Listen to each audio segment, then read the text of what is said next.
प्यारे दोस्तों, आज हम आपको बताएंगे कि मनूवर ज़रीफ और इश्क रसूल का सच्चा वाकया। हंसी के बादशाह के सामने जब नात पढ़ी जाती है तो उस पर नात का रूप तारी हो जाता है। आज हम आपको बताते हैं उसकी मुकम्मल हिस्ट्री। मनूवर ज़रीफ एक ऐसा नाम जो सुनते ही होंठों पर मुस्कुराहट आ जाती है, आंखों में चमक और दिल में एक हल्की सी खुशी उतर आती है। वो शख्स जिसने पाकिस्तान की फिल्मी तारीख को कहकाओं से भर दिया, जिसके मुकालमे आज भी सुने जाएं तो लगता है जैसे वक्त रख गया हो। मगर उस हंसी के पीछे जो इंसान था, वो इतना ही खामोश, इतना ही बादब और इतना ही अंदर से झुका हुआ था। मुनव्वर ज़रीफ इस तबके के फनकारों में से नहीं थे जो अपने अकीदे को स्टेज पर सजा कर पेश करें। वो न नात ख्वां थे, न मजहबी मुकर्रर, न किसी रूहानी लक़ब के ख्वाहां। उनकी जिंदगी का बड़ा हिस्सा फिल्म सीटों, रेडियो स्टेशनों और स्टेज के पीछे गुजरा। मगर इन सब जगहों पर एक बात मुश्तरक थी। जब बात हुजूर इकरम के नाम तक पहुंचती, मनूवर ज़रीफ बदल जाते थे। करीबी साथी फनकार बताते हैं कि मनूवर ज़रीफ की हंसी बेकाबू थी, मगर उनकी खामोशी इससे भी ज्यादा गहरी होती थी। खास तौर पर वो लम्हे जब किसी महफिल में अचानक नात की आवाज गूंज जाती। वहीं मनूवर जो चंद लम्हे पहले सबको हंसा रहे होते, एकदम खामोश हो जाते। उनका चेहरा संजीदा हो जाता, आंखें झुक जातें और पूरा वजूद जैसे अदब की एक दीवार बन जाता। ये कोई अदाकारी नहीं थी, ये कोई दिखावा नहीं था, ये वो खामोश इश्क था जो शोर नहीं करता। रेडियो पाकिस्तान के पुराने साथियों का कहना है कि एक दिन रिकॉर्डिंग से पहले किसी कमरे में नात चल रही थी। माहौल गैर रस्मी था, लोग बातें कर रहे थे, कोई हंस रहा था, कोई सिगरेट जला रहा था। मनूवर ज़रीफ अंदर आए, आवाज सुनी, रख गए।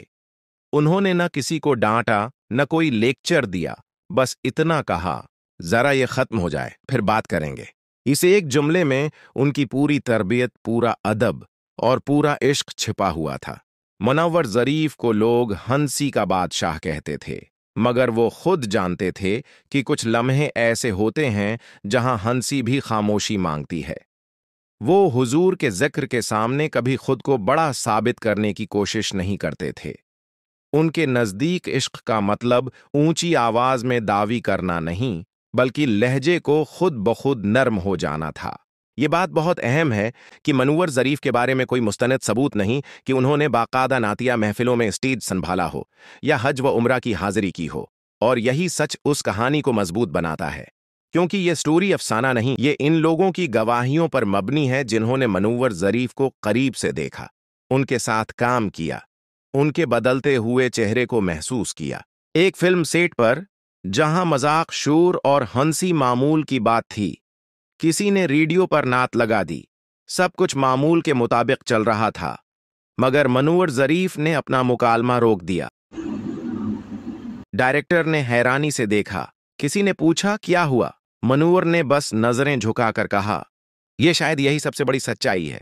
यह आवाज जरा मुख्तलिफ होती है, इसके साथ जल्दी नहीं की जाती। ये वो आदमी था जिसने अपनी जिंदगी की रफ्तार हंसी के साथ दौड़ाई, मगर इश्क रसूल के सामने खुद को रोक लिया। मनूवर ज़रीफ के इश्क की सबसे बड़ी दलील यही है कि वो उसे ज़बान पर कम, रवैये में ज़्यादा रखते थे। वो न खुद को आशिक कहते थे, न किसी और को गलत कहते थे। वो बस इतना जानते थे कि हुजूर का जिक्र आए तो इंसान को छोटा हो जाना चाहिए। बाद लोग इश्क को आंसुओं में तलाश करते हैं, बाज नारों में, मगर मनूवर ज़रीफ का इश्क खामोशी में था। अगर कभी आंखें नम भी हुएं तो वो लम्हा ज़ाती था।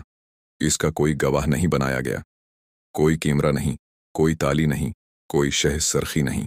और शायद यही वजह है कि आज भी उनका जिक्र एहतराम के साथ किया जाता है। हमें ये मान लेना चाहिए कि हर आशिक रसूल का अंदाज एक जैसा नहीं होता। कोई बुलंद आवाज में दरूद पढ़ता है, कोई नात के अशार में खो जाता है, और कोई मुनव्वर ज़रीफ की तरह बस चुप हो जाता है। मगर चुप होना कभी कभी सबसे बड़ी गवाही बन जाता है।